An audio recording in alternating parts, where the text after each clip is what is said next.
Hi all, എൻ്റെ പേര് Geetha Sanu. Bless Academy തിരുവല്ലയുടെ nursing ട്യൂട്ടറാണ്.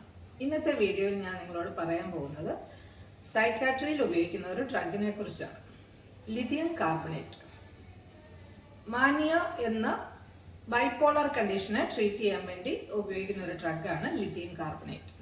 Bipolar disorder means there are two extremes of mood. At one extreme, very much elated mood, that is mania. On the other extreme, there is very much low mood, that is depression. ഇതിൽ മാനിയ എന്ന സ്റ്റേറ്റിനെ treat ചെയ്യാനായിട്ടാണ് നമ്മൾ lithium carbonate ഉപയോഗിക്കുന്നത്. Lithium carbonate വളരെ എഫക്റ്റീവായിട്ട് മാനിയയിൽ ഉപയോഗിക്കാം എങ്കിൽ കൂടി ഇതിൻ്റെ ലീത്തൽ ഇഫക്റ്റ് കൂടി ഉള്ളതാണ്. So while we are using this lithium we have to be very careful. എങ്ങനെയാണ് ലിഥിയം മാനിയയെ ട്രീറ്റ് ചെയ്യുന്നത്? Normally, our mood is stabilized with a balance between the excitatory and inhibitory neurotransmitters. Lithium ഈ ബാലൻസിനെ maintain ചെയ്യാൻ help ചെയ്യുന്നു. മാനിയയിൽ സാധാരണയായിട്ട് excitatory neurotransmitters കൂടുതലായിരിക്കും. So ഇതിനെ റിഡ്യൂസ് ചെയ്യുകയും അതുപോലെ തന്നെ inhibitory neurotransmitters, example gamma amino butyric acid. Excitatory neurotransmitters main ആയിട്ടും ഡോപ്പമിൻ, ഗ്ലൂട്ടാമേറ്റ് ഇതുപോലെയുള്ള ന്യൂറോ ട്രാൻസ്മിറ്റേഴ്സ് ആണ്. സോ അതിൻ്റെ ലെവൽ കുറയ്ക്കുകയും അതോടൊപ്പം ഇൻഹിബിറ്ററി ന്യൂറോ ട്രാൻസ്മിറ്ററായ GABA, ഗാമ അമൈനോ ബ്യൂട്ടീരിക് ആസിഡിൻ്റെ അളവ് കൂട്ടുകയും ചെയ്തുകൊണ്ട് ഒരു ബാലൻസ് മൂഡിന് അല്ലെങ്കിൽ ന്യൂറോ ട്രാൻസ്മിറ്റേഴ്സിൻ്റെ ഒരു ബാലൻസ് ബോഡിയിൽ ഉണ്ടാക്കിക്കൊണ്ടാണ് ലിഥിയം ആക്ട് ചെയ്യുന്നത്. So it is known as a very well known mood stabilizing drug.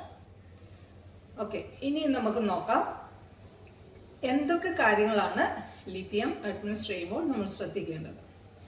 ഞാൻ പറഞ്ഞു, ലിഥിയം അഡ്മിനിസ്റ്റർ ചെയ്യുമ്പോൾ even though it's a very effective drug, it has lethal effect also. So we have to monitor the serum lithium level constantly.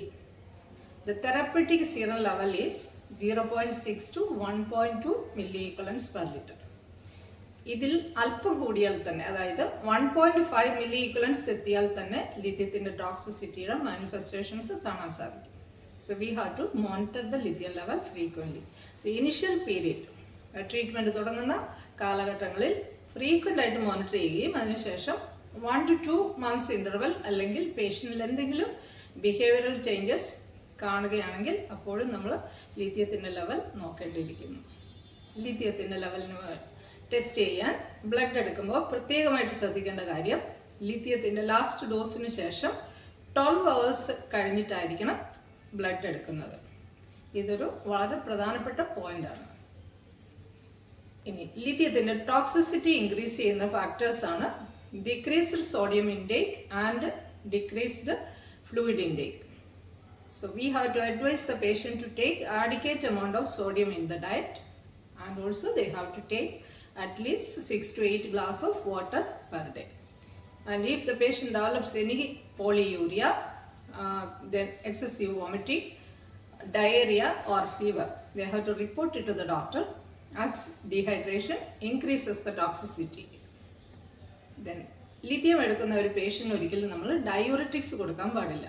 Diuretic will remove the fluid and patient will go into dehydration and toxicity will increase. Lithium എടുക്കുന്ന പേഷ്യൻസിന് നമ്മൾ കൊടുക്കേണ്ട മറ്റൊരു ഇൻസ്ട്രക്ഷനാണ്, ഈ drug പെട്ടെന്ന് നിർത്താൻ പാടില്ല. With another topic, we will meet again.